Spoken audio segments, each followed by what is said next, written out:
ओम शांति विद्यार्थियों। तो आज एक बार फिर देख लीजिए class 11 subject English lesson first the portrait of a lady by Pushpavanshi. तो ये मैं पहले भी पढ़ाया था कुछ पैराग्राफ, आज उससे आगे पढ़ाऊंगा। आज 5वां पैराग्राफ से पढ़ेंगे। तो हर रोज की तरह पहले उच्चारण इंग्लिश का, फिर मीनिंग, फिर translation. Paragraph 5। When my parents were comfortable settled in the city, they sent for us. That was a turning point in our friendship. Although we shared the same room, my grandmother no longer came to school with me. I used to go to an English school in a motor bus. There were no dogs in the streets, and she took to feeding sparrow in the courtyard of our city house. तो यह है 5वां paragraph. देख लीजिए meaning इसका। When means क्या होता है? जब या कब। हाँ, कब या जब। और मैं माने मेरा। और पेरेंट्स माता पिता, अभिभावक, पालक। वेयर थे और कंफर्टेबल, आराम से। कंफर्टेबल और सेटल्ड, बसना। इन मिस में और सिटी मिस शहर। दे माने जी सेंड, भेजना। फार के लिए और हमें डैट यह या वह वाज मिस था। ए मिसेक और turning point. Turning point miss मुड़ा।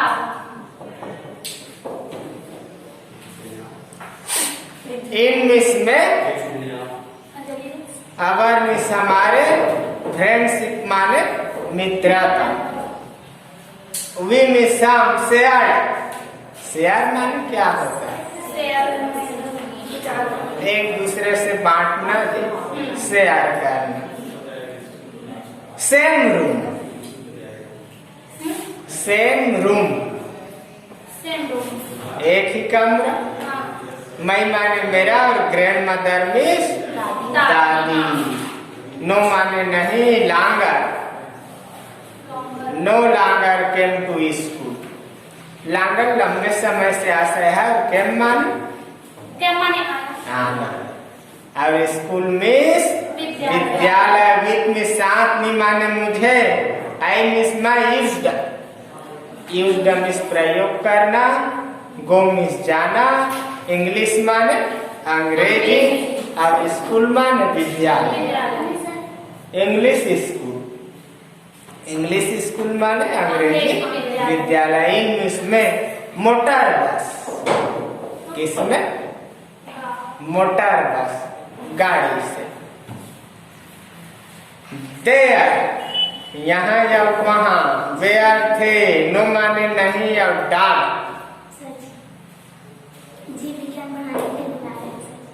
गोना। डॉग मिस होता है कुत्ता इन मिस में। और स्ट्रीट्स, स्ट्रीट मिस होता है सड़कें। एंड मिस और सी मिस वह। टूक माने लिया। फीडिंग, फीडिंग माने sparrow in the courtyard our city house. Our माने हमारे और सिटी मिस शहर और हाउस मिस घर। तो ये था मीनिंग क्या है? सेटल माने बस जाना होता है। टर्निंग पॉइंट माने मोड़ बिंदु हो गया। और फीडिंग माने खिलाना। स्पैरो मिस चिड़िया। और कोर्ट यार्ड आंगन। तो इसका हिंदी भी देख लीजिए।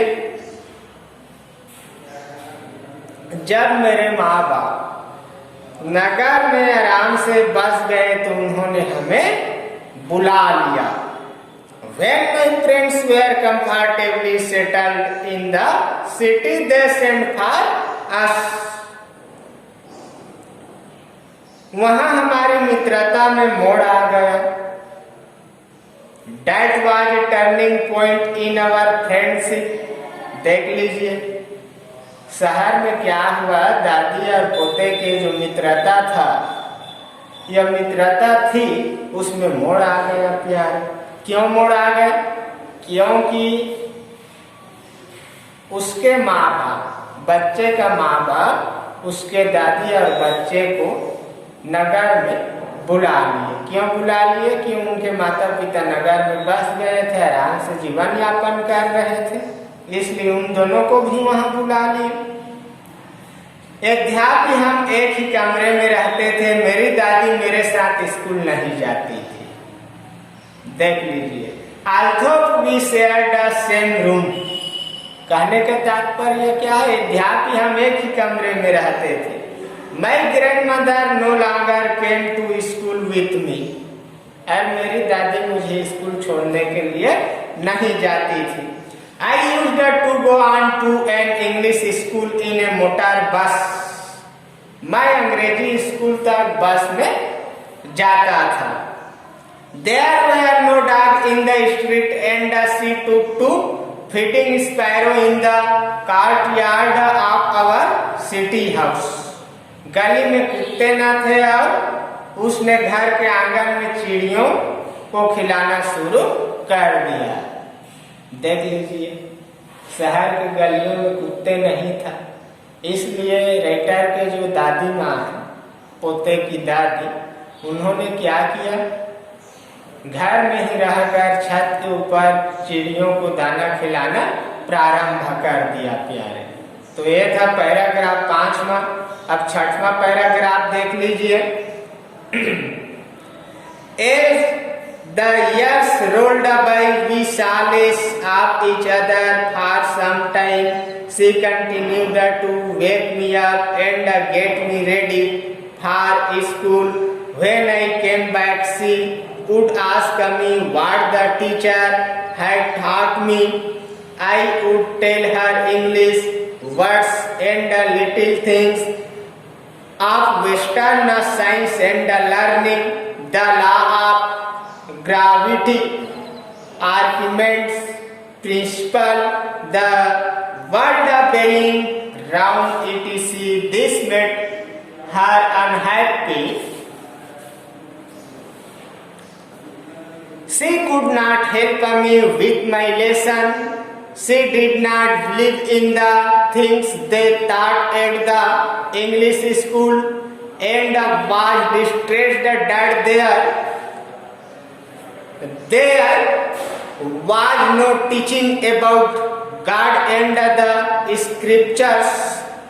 One day I announced that we were being given music lessons. She was very disturbed to her. Music had lived associations. It was the monopoly of harlots and beggars and not meant for gentle flocks. She said nothing, but her silence meant disapproval. She rarely talked to me after that. तो ये था उच्चारण। Word meaning देख लीजिए। Difficult वर्डों का बतला देता हूँ, और छोटे मोटे शब्दों का तो सब जानते हैं, जैसे सी है, नाट है, अस है, ही है, वेयर है, ईट है, दे है, ए टू जेड, ये छोटा मोटा मीनिंग सबको पता है। लॉ ऑफ ग्रेविटी, गुरुत्वाकर्षण सिद्धांत। देख लीजिए, लॉ ऑफ ग्रेविटी का मीनिंग होता है गुरुत्वाकर्षण सिद्धांत।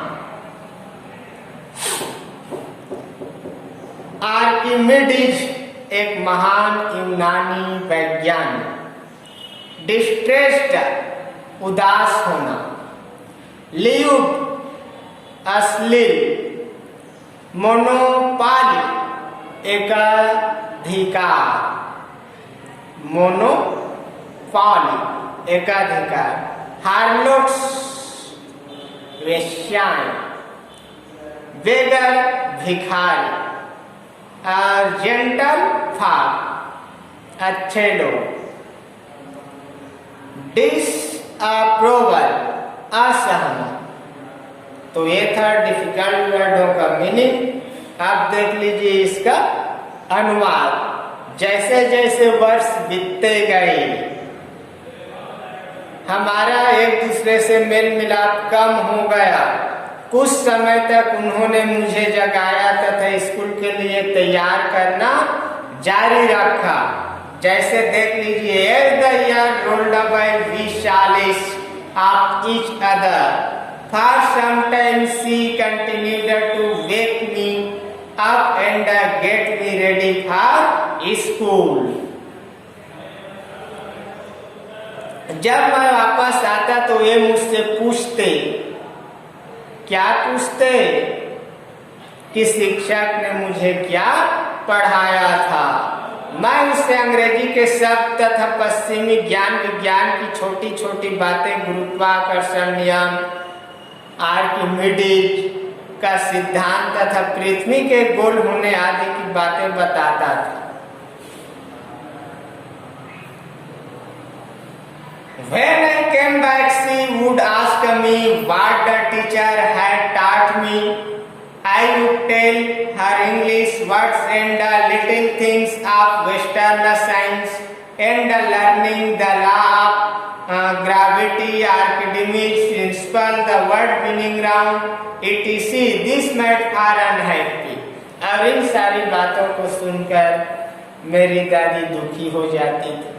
क्यों दुखी होती थी? क्योंकि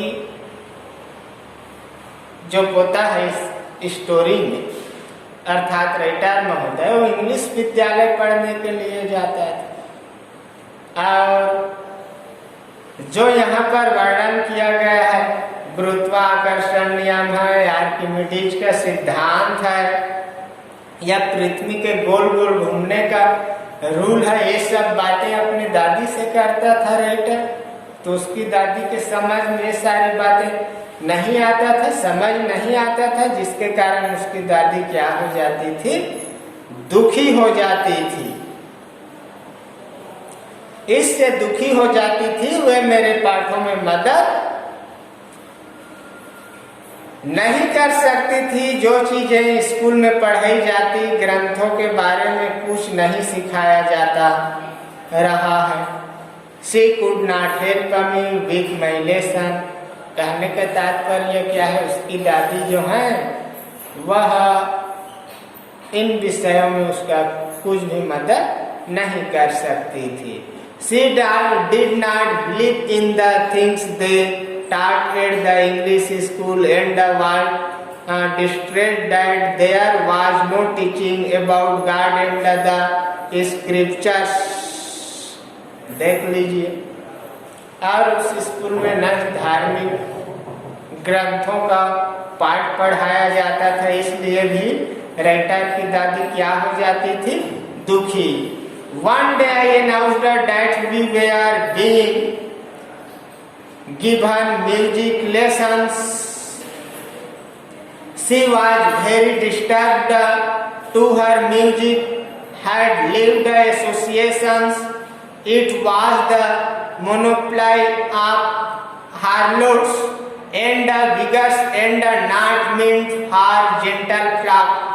She said nothing, but her silence meant disapproval. She really talked to me after that. beggar भिखारी और जेंटल फॉक अच्छे लोग और डिसप्रोवल असहमत।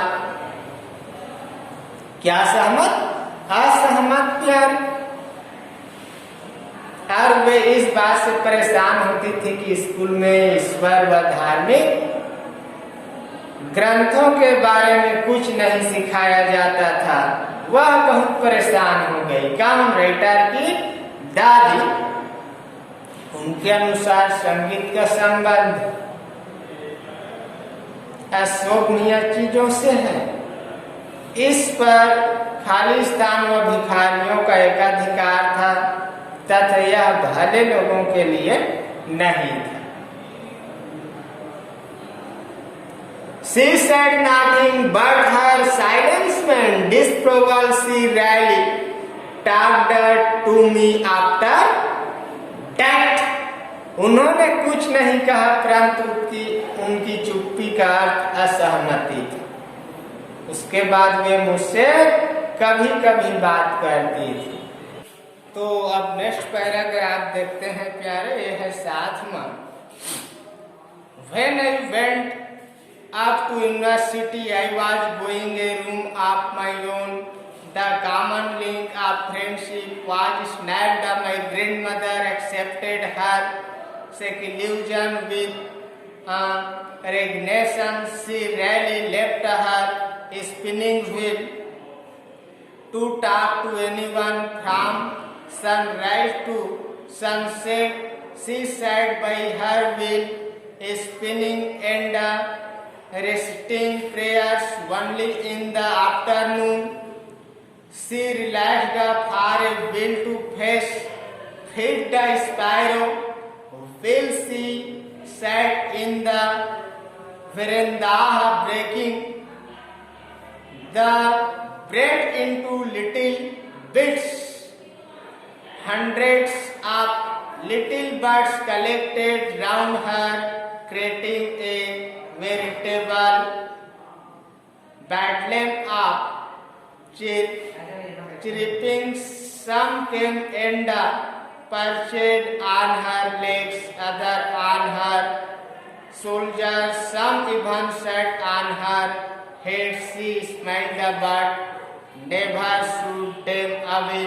It used to be the happiest half hour of the day for her. तो ये था उच्चारण प्यारे। अब देख लीजिए इंपोर्टेंट वर्डों का मीनिंग।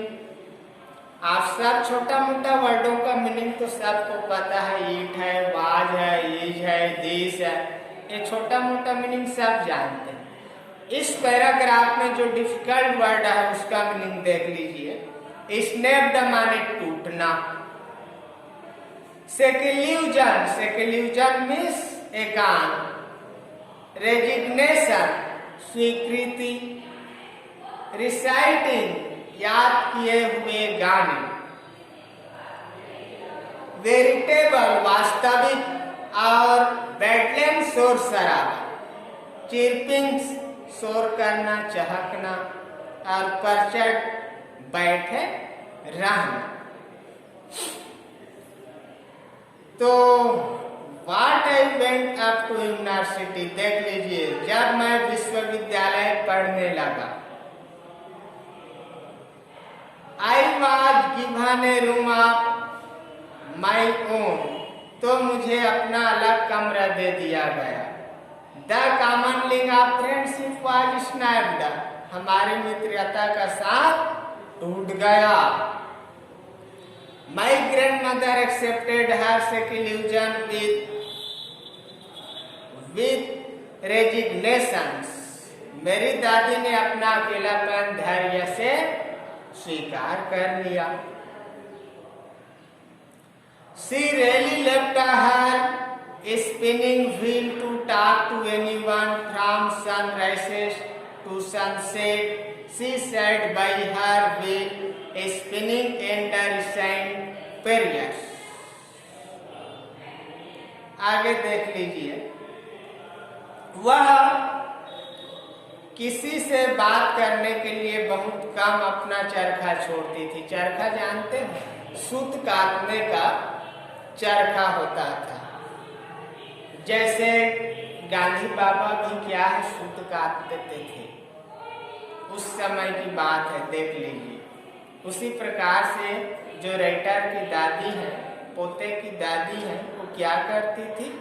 सूत काटती थी। मुश्किल से वो किसी से बात करती थी। समय नहीं था, कहने का मतलब वह सूर्य उदय से सूर्य अस्त तक अपने चरखे के पास बैठी रहती थी, सूत काटती रहती तथा भगवान की प्रार्थना करती रहती। केवल दोपहर में वह चिड़ियों को भोजन चुगाने देने के लिए थोड़ा सा आराम करती थी। जब वह बरामदे में बैठकर रोटी को छोटे छोटे टुकड़ों में तोड़ती तो सैकड़ों छोटे छोटे पक्षी उसके चारों ओर चहकने लगती, इकट्ठा हो जाते और अपनी चहचहाट में एक वास्तविक शोर करते थे। देख लीजिए। Will she sat in the veranda breaking the bread into little bits अर्थात छोटे छोटे टुकड़ों में काटना। 100 of little birds collected round her, creating a veritable bedlam of things. Some came and perched on her legs, others on her shoulders, some even sat on her head. She smiled but never shooed them away. It used to be the happiest half hour of the day for her.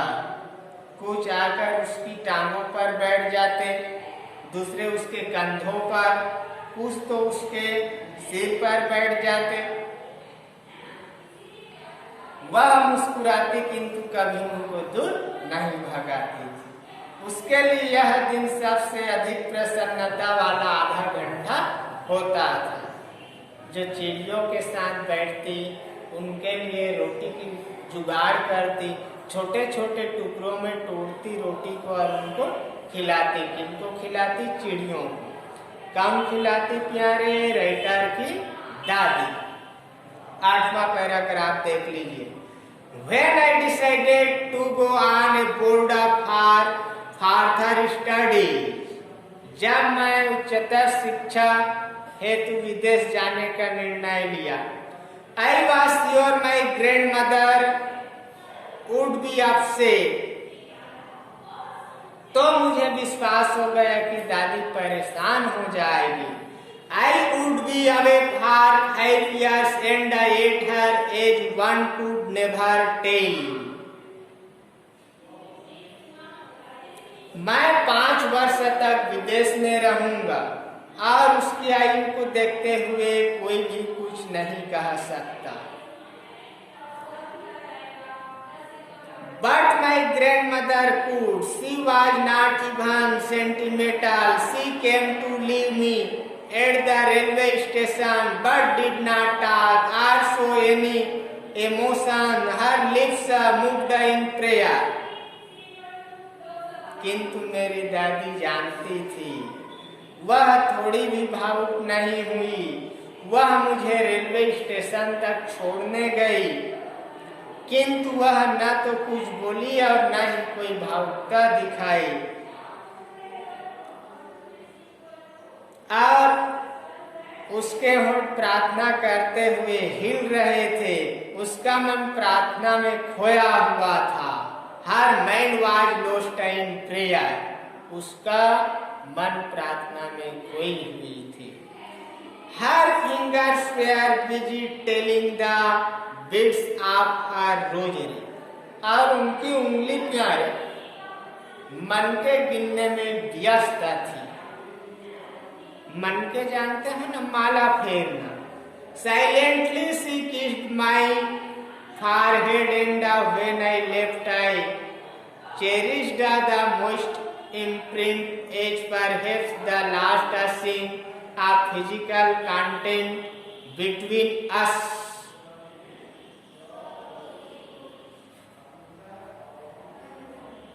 उसने शांत भाव से मेरे माथे को चूमा और जब मैं गाड़ी में बैठकर चला गया तो मुझे यह गीली छाप बड़ी मधुर प्रतीत होती रही। देख लीजिए, राइटर महोदय अर्थात पोते को दादी स्टेशन छोड़ने गई। उसने किसी प्रकार की भावुकता नहीं दिखाया प्यारे। और जिस प्रकार से राइटर पढ़ने के लिए विदेश जा रहा था, अर्थात पोता पढ़ने के लिए विदेश जा रहा था, दादी ने उसके मस्तिष्क को चूमा धैर्य के साथ। और इसी बात को राइटर महोदय गाड़ी में बैठे हुए याद कर रहे हैं। अब देखते हैं paragraph 9। But that was not so. After 5 years, I come back home and was met by her at the station. She did not look a day older. She still had no time for words, and when she clasped me in her arms, I could hear her reciting her prayers even on the first day of my arrival. Her happiest moment were with her sparrow, whom she fed longer and with fables rebooks. परंतु ऐसा नहीं था। 5 साल के बाद जब मैं घर वापस आया और उसने स्टेशन पर मुलाकात की, वे एक दिन भी अधिक बूढ़ी नहीं दिखाई दे रही थी। उनके पास अभी भी कुछ कहने के लिए समय नहीं था। और जब उन्होंने मुझे अपनी बाहों में भर लिया, तब मैं उन्हें प्रार्थना गुनगुनाते हुए सुन सकता था। फिर भी मेरे आगमन के एक दिन पूर्व भी उसके सबसे अधिक खुशी के क्षण गौरैयों अर्थात चिड़ियों के साथ थी, जिनको वे पहले से काफी देर तक गालियां देकर खिलाती रही। क्या खिलाती थी? रोटी या दाना। किसको? चिड़ियों। क्लासपेड मजबूती से पकड़ना और फ्रीवोलस हल्की फुल्की और रिब्यूक्स झिड़कना। अब पैराग्राफ 10 में है। In the evening a change came over her. She did not pray. She collected the women of the neighborhood, got an old drum and started to sing. For several hours she thumped the sagging skills of the dilapidated drum and the song of the homecoming of warriors we had to pursue. Had to stop her right over its training. That was the first time since I had now heard that she did not pray. Sagging का नीचे लटकना और deleted जीर्ण शीर्ण और warriors means योद्धा, pursuit means मनाना। Evening माने शाम और चेंज माने परिवर्तन। शाम को उसमें परिवर्तन आ गया। उसने प्रार्थना नहीं की। She did not pray. उसने पड़ोसी की स्त्रियों को इकट्ठा किया और एक पुरानी ढोलक लेकर गाना आरंभ कर दिया। कई घंटे तक वह उस ढीली ढाली जर्जर ढोलक को पीटती रही और वीरों की घर वापसी के गीत गाती रही। हमें उससे अधिक जोर न मारने और बंद करने के लिए मनाना पड़ा। जब से मैंने उसे देखा, यह पहला अवसर था कि वह प्रार्थना करना भूल गई थी। कौन? दादी। आप लोगों को पता है, कोई रिश्तेदार या कोई मित्र बाहर से आते हैं, जब उनसे मिलने के लिए जाते हैं तो कितना खुशी लगता है, आनंददायक लगता है। उसी प्रकार से तो अपने पोते को बचपन से जानती थी, उसको नहलाना धुलाना खिलाना पिलाना, उनके बस्ते तैयार करना, फिर साथ साथ विद्यालय जाना, ये सारी काम दादी कर चुकी थी। और उसका पोता जब विदेश से पढ़ लिख कर आया तो जाहिर सी बात है उसको खुशी होगा ही, होगा कि नहीं होगा, अवश्य रूप से होगा प्यार। अब नेक्स्ट डे को पढ़ाऊंगा आप लोगों को पैराग्राफ 11।